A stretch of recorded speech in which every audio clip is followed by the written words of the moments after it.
Bonjour Alain Juppé. Alors nous avons 100 milliards de déficit commercial en France. J'ai une question précise, vous qui avez été Premier ministre de la France. Aujourd'hui, en 2024, sur quoi, sur quel secteur d'activité, au pluriel, repose l'économie française ? Vaste question à laquelle il est difficile de répondre en 3 phrases.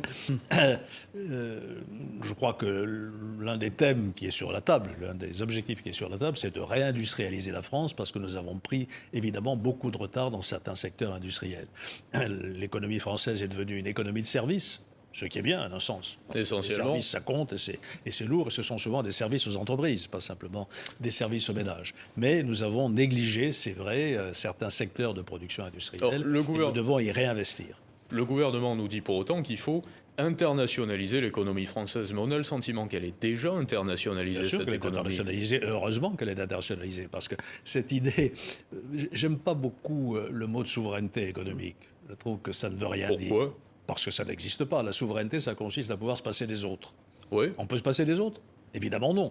Il faut une autonomie, il faut reconquérir une marge de manœuvre nationale, mais dans le cadre d'un monde qui reste ouvert. Et d'ailleurs, les Français, c'est très intéressant, sur le plan économique, dans le sondage qui a été évoqué tout à l'heure, ne sont pas favorables à ce qu'on ferme les frontières. Ils sont tout à fait conscients que l'ouverture au monde est pour nous quelque chose de très important. Sur le sujet purement économique, vous ne pensez pas que l'un des fleurons et l'une des ambitions françaises avec EDF, notamment, était de pouvoir se passer des autres ? Par exemple. Pas du tout. Au contraire, on s'est tellement peu passé des autres qu'on leur vendait notre électricité. Donc on en a besoin aussi. Non, cette idée de se passer des autres n'a pas de sens. Nous sommes solidaires du marché européen. Que nous ayons une marge de manœuvre, bien sûr, que nous produisions en France des médicaments sans être obligés de les importer et de nous trouver devant des pénuries de médicaments aujourd'hui. Mais dans la solidarité, n'imaginons pas que nous allons fermer nos frontières économiques et nous avons besoin de consommer français en matière alimentaire. Mais nous avons besoin aussi de vendre nos produits. Si demain nous fermons les frontières, que vont faire les viticulteurs du Bordelais en particulier, auxquels je suis attaché, ou les producteurs de cognac? Donc vous voyez qu'on est gagnant-gagnant dans l'ouverture des marchés. Qu'est-ce qui fait très concrètement aujourd'hui que ça ne marche pas et que l'Europe n'est plus dans la course? En PIB, les pays de l'eurozone représentaient 21% en 1999, ils représentent 13% aujourd'hui en produit intérieur brut. Pour les Américains, c'est un petit peu différent, ils représentaient 29%, ils représentent aujourd'hui 25%. Et quant à la France, 4,76 à l'époque, 2,75 aujourd'hui. Pourquoi les pays de l'eurozone ne sont plus dans la course? C'est une évidence absolue. vous avez en tête que la Chine existe ? Que l'Inde existe? Mais pourquoi est-ce que ça n'a pas fait autant de mal aux États-Unis? Nous ne sommes plus le centre du monde, il faut se mettre ça dans la tête. Et ce recul relatif de l'Europe, il s'explique naturellement par la montée de nouvelles puissances économiques, et ça n'est pas fini. L'Inde va devenir peut-être la première, peut-être pas la première, mais une grande puissance économique, et démographiquement, elle est en train de passer devant la Chine.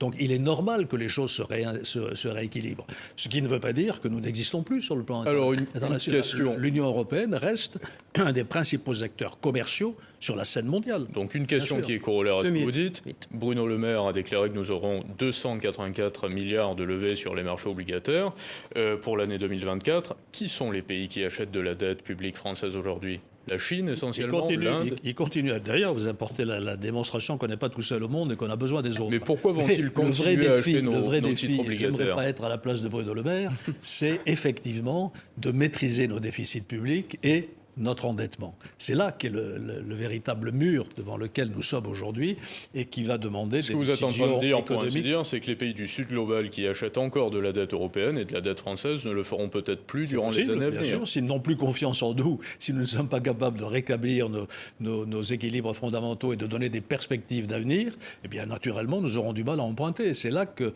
la menace principale se trouve. Bien sûr. Pour l'instant, ça se passe plutôt bien.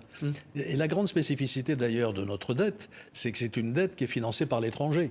Alors que dans d'autres pays comme le Japon, la dette nationale est financée par les Japonais eux-mêmes. Absolument, à 90%. Nous avons une mine considérable en France qui est l'épargne des Français, qui se chiffre par plusieurs 16 000 milliards. Centaines de milliards, vous avez le bon chiffre. 16 Donc c'est 000 peut-être cette épargne-là qu'il faut mobiliser pour non pas payer nos fonctionnaires, mais pour investir dans les dépenses d'avenir, en particulier sur le changement climatique ou sur les technologies d'avenir. La une de Géostratégie, magazine Tom Benoît, des éditions La Fond Presse. Israël-Palestine, le choc des civilisations, et des réflexions également de l'ancien gouverneur du FMI, Jacques Delarosière, qui a 95 ans et qui a été reçu d'ailleurs très récemment à un sommet de la Banque Centrale Européenne en Allemagne. Alain Juppé, quand vous étiez Premier ministre, les questions évidemment Israël-Palestine existaient déjà. Années, ouais. Existaient déjà. Vous pensez qu'il pourra y avoir un jour une solution? Qu'il pourrait y avoir? Une solution. À quoi? À ce conflit. Par le biais de l'ONU, par exemple. Israélo-palestinien? Mais vous vous rendez bien compte qu'aujourd'hui, que l'ONU est hors jeu. Hein, nous sommes dans un monde où le multilatéralisme est paralysé. L'ONU est hors jeu pour vous. Le Conseil de sécurité des Nations Unies est bloqué par le jeu des vétos des membres permanents et où les décisions de l'Assemblée générale, qui n'ont pas de force contraignante, ne sont considérées comme obligatoire par personne. Donc nous avons petit à petit laissé se démanteler ce système qui avait été construit après la Seconde Guerre mondiale. Et ça, c'est un grand sujet de préoccupation. Comment mettre un terme à cette fragmentation du monde et reconstruire un système multilatéral?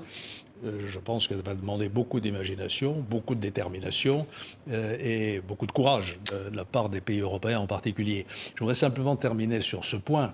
Je parlais de souveraineté, je parlais des défis qui sont devant nous, je parlais de la nécessité de les aborder ensemble. Nous avons un rendez-vous très important, et je sortirai peut-être un tout petit peu de mon devoir de réserve dans quelques mois. Si l'élection européenne donne lieu à une surenchère de dénigrement contre Bruxelles, alors nous aurons fortement régressé. Il faut au contraire réunir les conditions pour que l'Europe puisse aller un coup plus loin, notamment dans sa sécurité. Imaginons que Poutine gagne en Ukraine, c'est pas impossible. Que Trump soit élu en Amérique, c'est pas impossible. Quid de la sécurité européenne ?